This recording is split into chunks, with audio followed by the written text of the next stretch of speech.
Welcome to ISO 27001, 2022 implementation and certification step by step.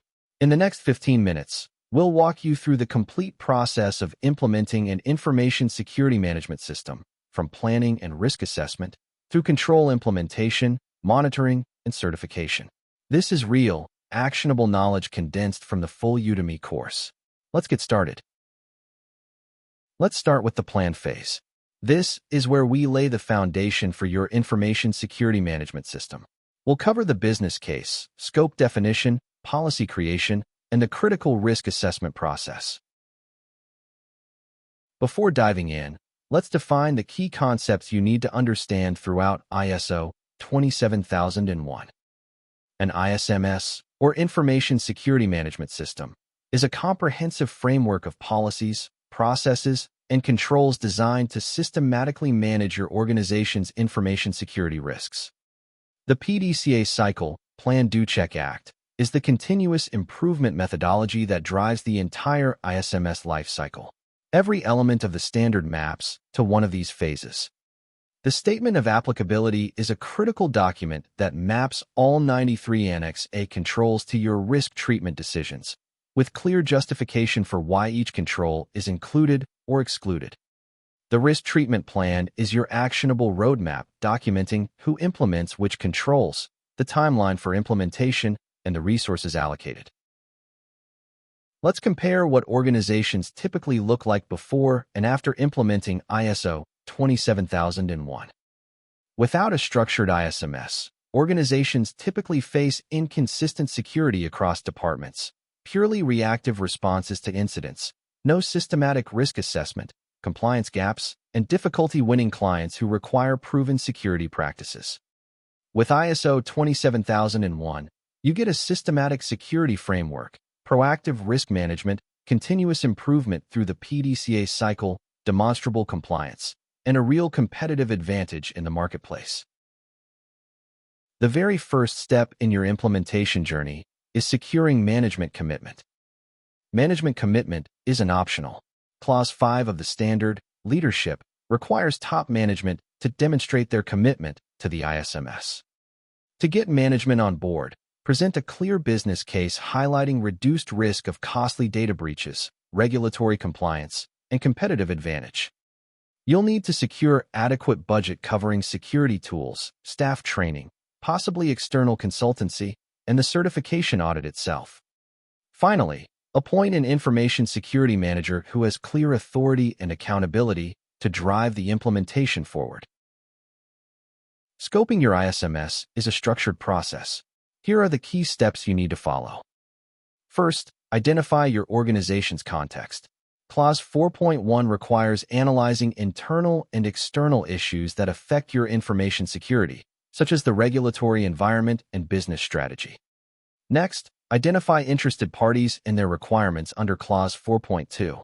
This includes clients, regulators, partners, and employees who have expectations about your information security. Then define the boundaries, which locations, information assets, and technologies fall within scope. Consider organizational structure, physical boundaries, and IT infrastructure. Finally, produce a clear scope statement document. This is one of the first things certification auditors will verify, so it must be precise and accurate. Risk assessment is the core of ISO 27001. Everything else flows from it. Here's the layered framework. Start at the foundation with a comprehensive asset inventory. Catalog all hardware, software, data repositories, people, and physical facilities that handle information. For each asset, identify threats it faces. Common categories include malware, unauthorized access, natural disasters, and human error. Then identify vulnerabilities that could be exploited by those threats. Unpatched systems, weak authentication, missing encryption, and inadequate staff awareness. Calculate risk levels using the formula risk equals likelihood times impact, typically on a 1 to 5 scale. Define your acceptance threshold before starting.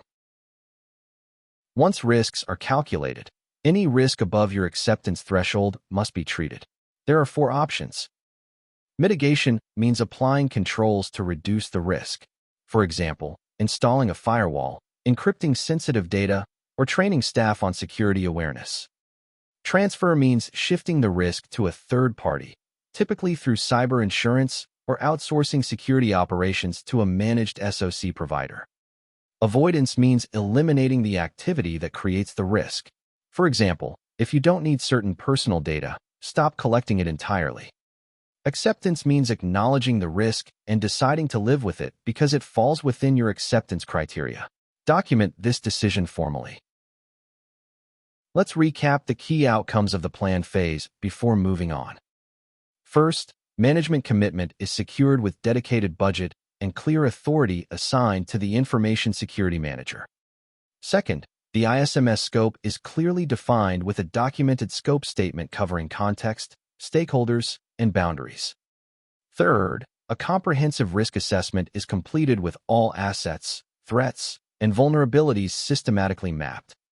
And fourth, the risk treatment plan and statement of applicability are produced, documenting how every risk will be addressed. Now we move to the do phase, where we implement the controls and procedures identified during planning. This is where your ISMS comes to life. ISO 27001 requires specific mandatory documentation for certification. Here are the key policy areas you must address.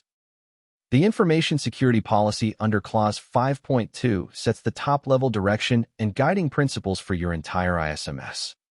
Roles and responsibilities under Clause 5.3 ensures clear security accountability from top management down to every employee. Access Control Policy implements the principle of least privilege, multi-factor authentication, and regular access reviews. Incident Management covers the full life cycle from detection through response and recovery, mapped to Annex Controls 5.24 through 5.28. Business Continuity requires a business impact analysis, documented recovery plans, and regular testing of those plans. Access control is one of the most critical security controls. Here are the essentials. Apply the principle of least privilege consistently. Users should only have access to the information and systems they need for their specific job function. Implement access controls at every layer: network, operating system, application, and data. Each layer adds defense and depth. Require strong authentication mechanisms with complex passwords, and mandate multi-factor authentication for all critical systems and privileged accounts. Conduct regular access reviews on a quarterly basis and immediately revoke access when employees change roles or leave the organization. Security must be built into systems from the design phase, not bolted on afterward. Here's the approach. Start with security by design. Every new system or change must have security requirements defined alongside functional requirements from the very beginning. Apply defense in depth by implementing multiple layers of security controls. If one layer fails, others still protect your assets. Maintain strict separation between development, testing, and production environments. This prevents untested changes from affecting live systems. Encrypt data both at rest and in transit. Validate all inputs to prevent injection attacks, and log all security-relevant events for monitoring and forensics. In today's interconnected world, your suppliers are part of your security perimeter. Here's how internal and supplier security differ. Internal security gives you direct control over infrastructure. Employees follow your policies directly. You can respond to incidents immediately, and you have full visibility into your security posture. Supplier security requires indirect control through contracts and audit rights, security clauses in NDAs and SLAs, a clear shared responsibility model, and ongoing assessment and monitoring of their compliance. When security incidents occur, a well-defined response lifecycle makes all the difference. Detection is the first phase. Monitor systems and train staff to identify and report security events promptly. Once detected, activate the incident response team with clear roles and escalation paths for rapid response. Contain the incident to prevent further damage. Isolate affected systems while maintaining business operations where possible. Remove the root cause of the incident completely. This might mean removing malware, patching vulnerabilities, or changing compromised credentials. Restore affected systems and services to normal operation, verifying that the threat has been fully eliminated. Conduct a post-incident review to identify root causes and implement measures to prevent recurrence. Document everything. People are often the weakest link in security. A strong training program addresses this. All employees must receive security awareness training when they join and at least annually thereafter. Tailor the training content to different roles.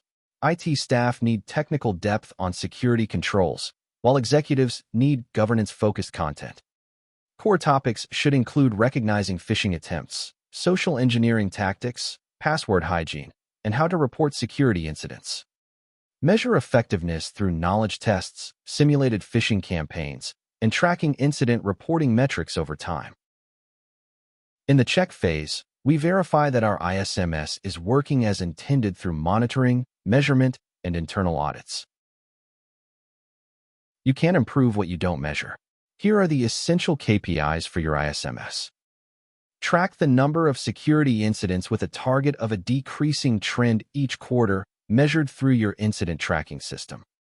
Mean time to respond should be under 4 hours for critical incidents, measured from detection to initial response using incident timestamps.